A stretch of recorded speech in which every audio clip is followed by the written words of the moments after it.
Staying in love habang may trauma, triggers at toxic patterns. Diyan nasusubok kung tipan ba talaga o kontrata lang. Bakit hindi sapat ang mahal kita lang? Kawikaan, Fatian 23. Ingatan mo ang iyong puso ng buong sikap sapagkat mula rito nanggagaling ang mga bukal ng buhay. Kung wasak ang puso, wasak din ang relasyon. Kahit gaano kayo ka-in love. Love plus unhealed trauma. Love na sumasakit. Attraction plus emotional immaturity. Attraction na nauuwi sa away. 3 bagay na dapat tingnan bago mag-forever. 1. Emotional patterns. Paano siya mag-react pag stressed? Santiago 1:19. Maging mabilis sa pakikinig. Mabagal sa pagsasalita, mabagal sa pagkagalit. Tingnan mo. Pag napagod, nanunumbat ba o nakikipag-usap? Pag nagalit, nananakit ba ng salita o nagpa-pause muna? Efeso 4:29. Pag nasaktan, nag-withdraw ba for months o marunong magpatawad? Colosas 3:13. Tropa, hindi mo mapapangasawa yung best version niya lang. Mapapangasawa mo pati yung pagod version, galit version, anxious version. Kaya alamin mo na ngayon. Si Saul, pag na-insecure, naghahagis ng sibat. 1 Samuel 18:11. Si David ang kawawa. Andreas, ikaw, pag na-trigger asawa mo, ikaw ba sasalo ng sibat araw-araw? 2. Trauma. Anong sugat ang hindi pa naghilom? Awit 147:3. Pinagagaling niya ang mga bagbag na puso at tinatalian niya ang kanilang mga sugat. Lahat tayo may baon. Abandonment issues. At alis ka din tulad nila. Childhood wounds. Hindi ako worth it mahalin. Past abuse. Kailangan ko i-control lahat para safe ako. Hindi masama magka-trauma. Ang masama, hindi pinapagaling tapos binubuhos sa partner. Tanong, nag-heal ba siya kay Lord o sayo niya sinisingil? Yung galit niya sa nanakit sa kanya 10 years ago, si Jesus mismo. Hinilom muna niya mga alagad niya bago niya sinugo.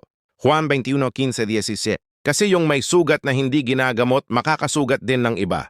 Red flag. Ikaw magpapasaya sa akin. Ikaw bubuo sa akin. Tropa, hindi mo trabaho maging tagapagligtas. Si Jesus lang yon. Isaiah 61:1. 3. Psychological stability. Kaya ba niya dalhin sarili niya? Galatia 6:5. Di bawat isa ay magdadala ng kanyang sariling pasanin. Timoteo 1:7. Binigyan tayo ng Diyos ng Espiritu, o hindi ang kaduwagan kundi ng kapangyarihan at ng pag-ibig at ng pagpipigil sa sarili. Check mo. May self-control ba? O pag inis, wawasakin lahat. Kawikaan 25:28. Marunong ba humingi ng tulong? O ako lang, kaya ko to kahit lubog na? Mangganggaral 4:9. Stable ba kay Lord? O ikaw lang ang Diyos niya? Exodo 23. Hindi mo kailangan ng perfect na partner. Pero kailangan mo ng pursuing wholeness na partner. Filipos 1:6. Siya na nagsimula ng mabuting gawa sa inyo ay tatapusin ito. Tropa, real talk. Shakpan, magpahil muna bago magpakasal. Hindi yung pag kinasal na kami, magbabago din yan. Liye ni Satanas yan. Pag kinasal kayo, hindi mawawala trauma. Maa-amplify pa. Bakit? Kasi 24/7 na kayo magkasama. Unahin mo si Lord magpagaling sa'yo. Jeremias 17:14. Pagalingin mo ako, O Yahweh, at ako'y gagaling. Then saka ka maghanap ng makakasama. O kung may jowa ka na, magpagaling kayo together kay Lord. 2. Mag-discern, hindi lang mag-feel. Ang Juan 4:1. Bukin niyo ko ang mga espiritu kung sila'y sa Diyos.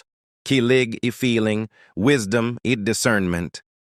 Tanong mo kay Lord, Lord, ito ba yung tao na pwede ko makasama sa bagyo?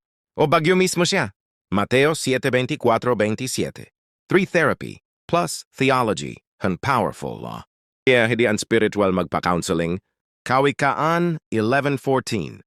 Yes, sa karamihan ng tagapayo ay may kaligtasan. Si Lord gumagamit ng doctors, psychologists, pastors para buuin tayo. Sirach 38:1-2. Kung may depression, anxiety, childhood trauma, ipa-address mo. Hindi kahinaan yon. Kabanalan yon. Kasi inaalagaan mo templo ng Diyos. 1 Corinto 6:19. Sa mga single, huwag mo hanapin si the one. Hanapin mo si the whole, yung buo kay Kristo. At maging whole ka din muna. Mateo 6:33, sa mga magjowa. Pag-usapan niyo to, hindi lang saan tayo kakain. Pati anong trigger mo? Paano ka lumaki? Saan ka nasaktan? Verse Efeso 4:25. Magsalita ang bawat isa ng katotohanan. Sa mga mag-asawa na, kung ngayon nyo lang na-realize na may unhealed trauma kayo, hindi pa huli. Si Lord, God of Restoration. Joel 2:25. Isa Sauli.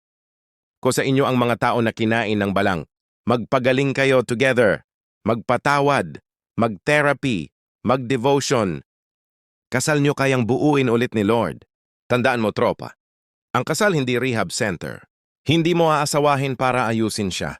Aasawahin mo kasi pareho na kayong inayos ni Lord at ngayon gusto nyo siya pagsilbihan together. Josue 24:15. Love plus attraction o chemistry.